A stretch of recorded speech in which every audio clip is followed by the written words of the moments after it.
Our last song for this afternoon has been chosen by a student who passed through the portals of Calcutta Girls High School in 1964.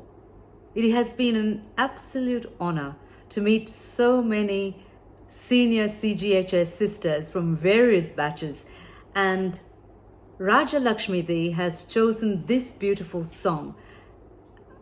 At first I wondered whether we had ever sung this song in school, and as far as I can remember, we didn't. But possibly your batch did, Raj Lakshmi Dee.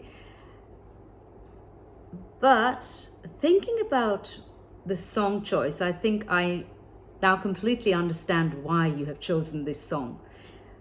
I have been completely overwhelmed by the response and messages, words of encouragement that have come flooding my Facebook Messenger, you name it, after I posted School of Mine.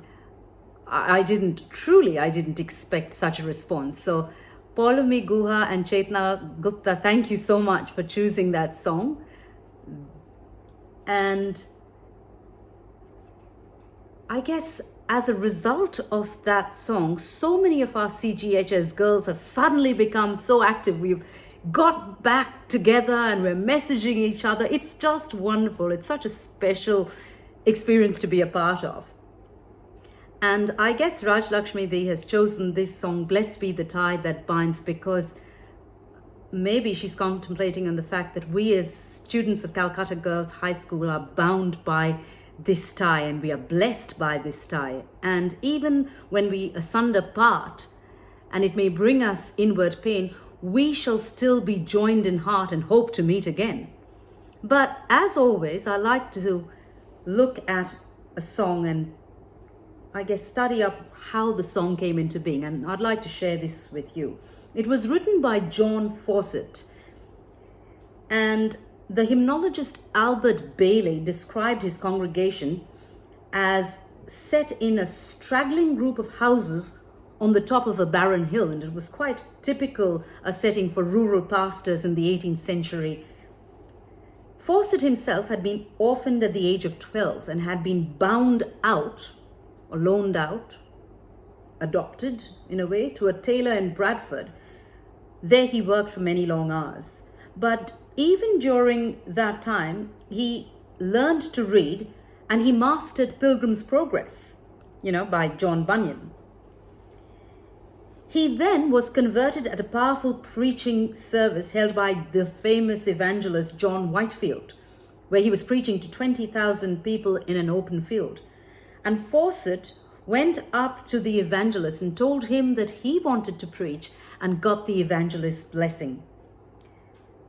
Once again, Bailey describes Fawcett's congregation at Wainsgate, and I quote, "The people were all farmers and shepherds, poor as Job's turkey, as uncouth a lot whose speech one could hardly understand, unable to read or write, most of them pagans cursed with vice and ignorance and wild tempers.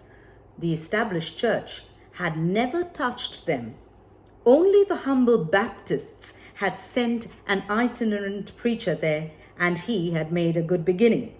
So Mary and John Fawcett lived in this community, and they engaged with families on a one-to-one basis. They built a congregation to the extent that their little modest meeting house had to be expanded to accommodate the growing numbers.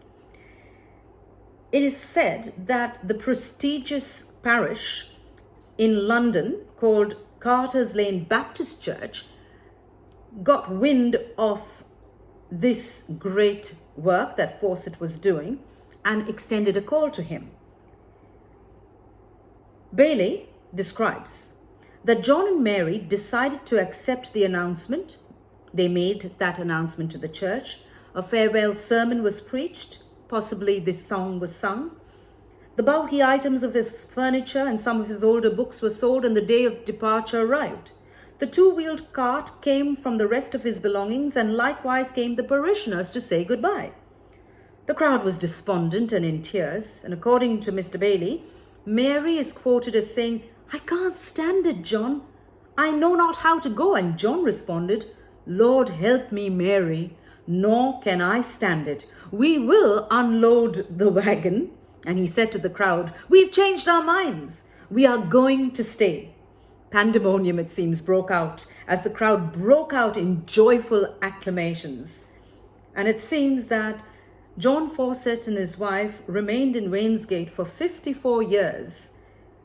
It was a common practice for hymns to be written and sung at the end of a sermon. And this particular song, I guess, though it may have been used for this occasion, connects to all congregations and those of us who identify with struggles in our life and yet are bound by our unity in Christ.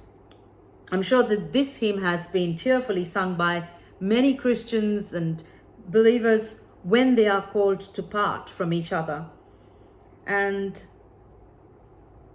without further ado, I'll invite you, Rajalakshmi Dee, and all of us to sing this beautiful hymn that reminds us that we are held by a tie that can never be broken.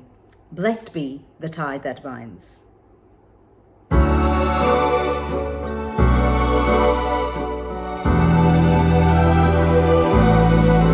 Blessed be the tie that binds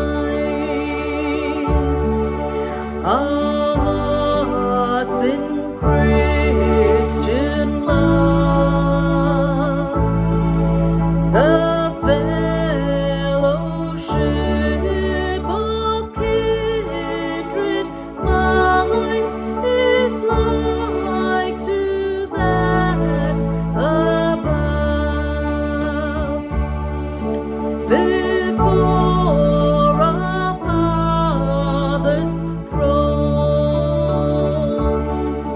we pour our ardent prayers, our fears, our hopes, our aims, our one, our comfort and our cares.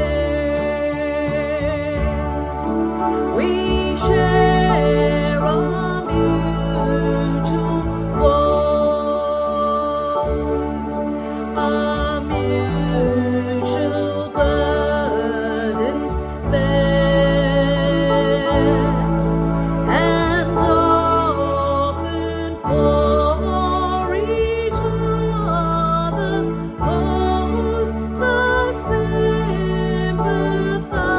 sympathizing tear. When we are called to part, it gives us inward pain,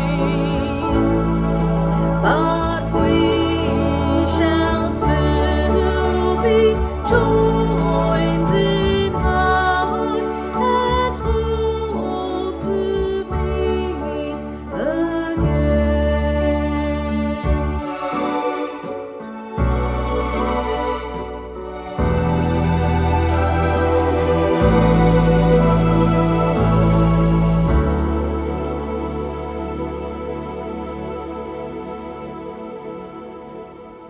again. Thank you, Rajalakshmi Dee, for choosing such an appropriate song for our last song this afternoon.